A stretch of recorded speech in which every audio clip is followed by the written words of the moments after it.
All right, those are your top political stories. Let's get down to the matter that we're following now.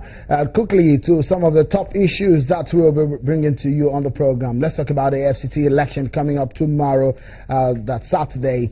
It is one of the elections INEC is conducting after the 2015 general elections. Let's show you a few information about that exercise now.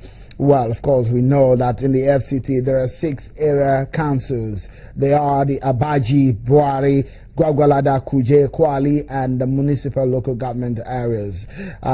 There are about 1 million, over 1 million registered voters in the FCT, and hopefully about that number will be going to the polls tomorrow.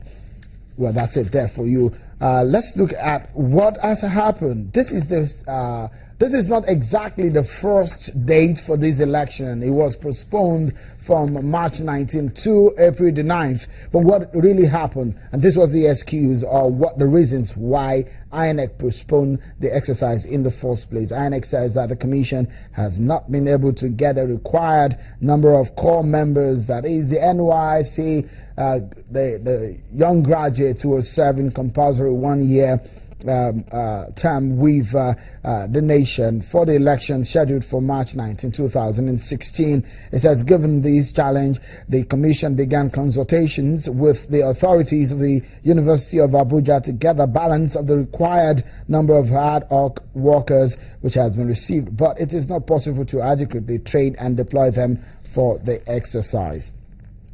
Well, again, we'd like to tell you that the Commission is planning to deploy about 9,933 staff for the exercise, and it's planned that the election will commence at 8 a.m. with simultaneous voting and accreditation happening, and the exercise is expected to end at 2 p.m. Let's get some perspectives into this matter and some more information about the readiness of the Commission, the umpire, and security for this exercise. Ndidi Okafor, Deputy Director at INEC and Head of Voter Education and Publicity, joins us from our Abuja studio. Thank you so much, Ndidi, for joining us on the program. The Commission postponed the exercise because earlier they said that they could not get a required number of core members. Tell us, have you been able to get those numbers of ad hoc officials and those who will work for you for the exercise tomorrow, and where are you getting them from? Thank you very much.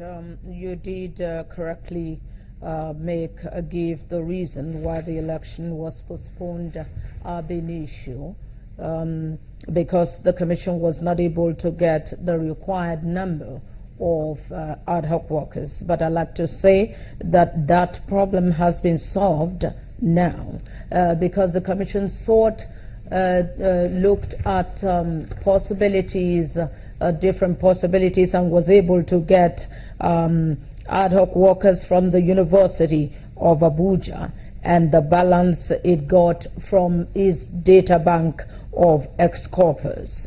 So we are ready, we're steady, and we're set to go tomorrow, the 9th of April, here in the Federal Capital Territory.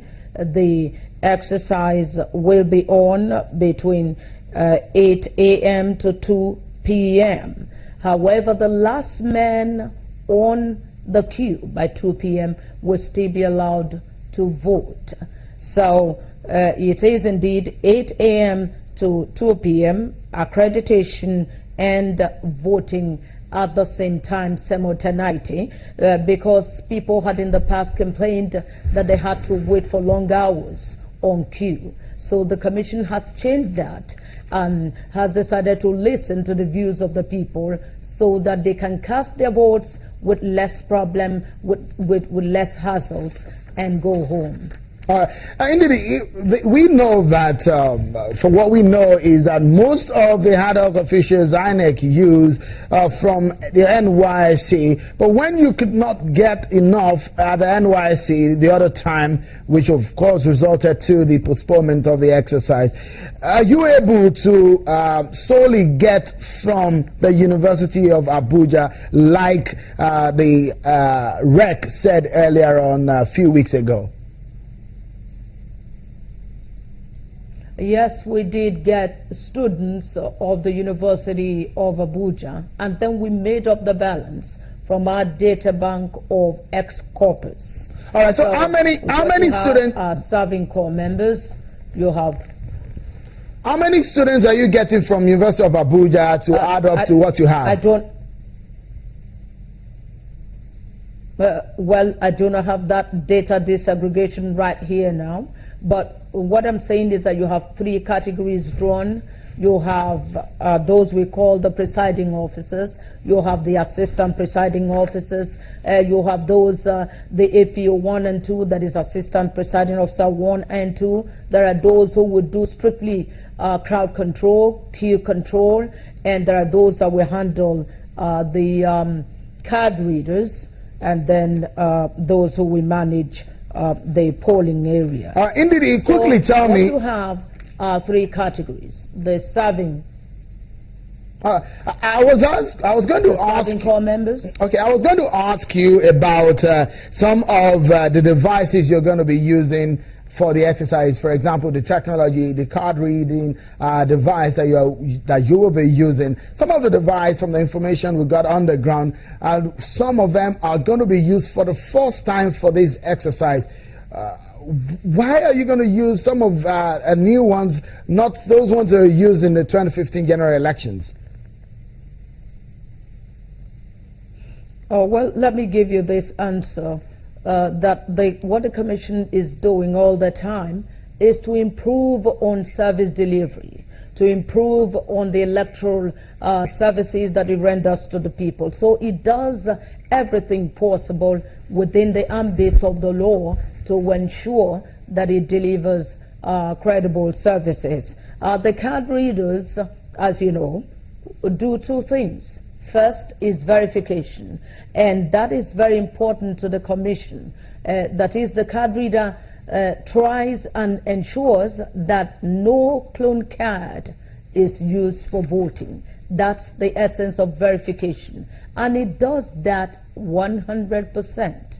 The card reader is very effective in identifying. Have you tested the card readers now?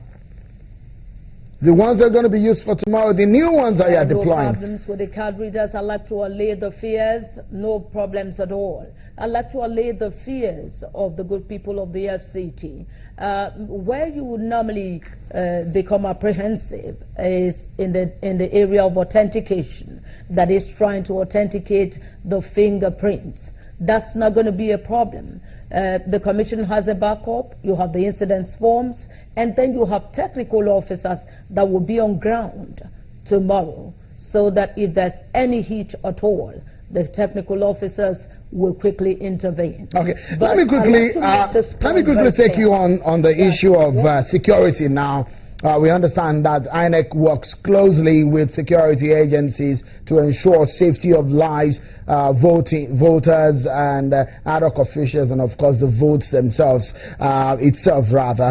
in this case, what is the state of security? We've heard so many things about just how keen this exercise is going to be contested. Oh, thank you very much. I was just making a point. I'd like to conclude that, and that's to the effect that nobody would be disenfranchised because of the card reader. Once your card is verified, certainly you will cast your vote. Now, on the issue of security, the Commission has liaised effectively with all the security apparatus headquartered here in the Federal Capital Territory. And they have given assurances that they would do their best to ensure that the exercise is peaceful. However, I'd like to tell you that the good people of FCT are peace-loving people. The history of the polls or elections here in this city is a history of peace, and the Commission is really banking on that, but that does not mean that we've not prepared for the rainy day. The security operatives are on top of their game. They have taken proactive measures, and they have also given numbers to call. They have set up what they call the Joint Security Operations Center. Thank you so much, NDD. They have given us the assurance. Thank you so that much. All is going to be well.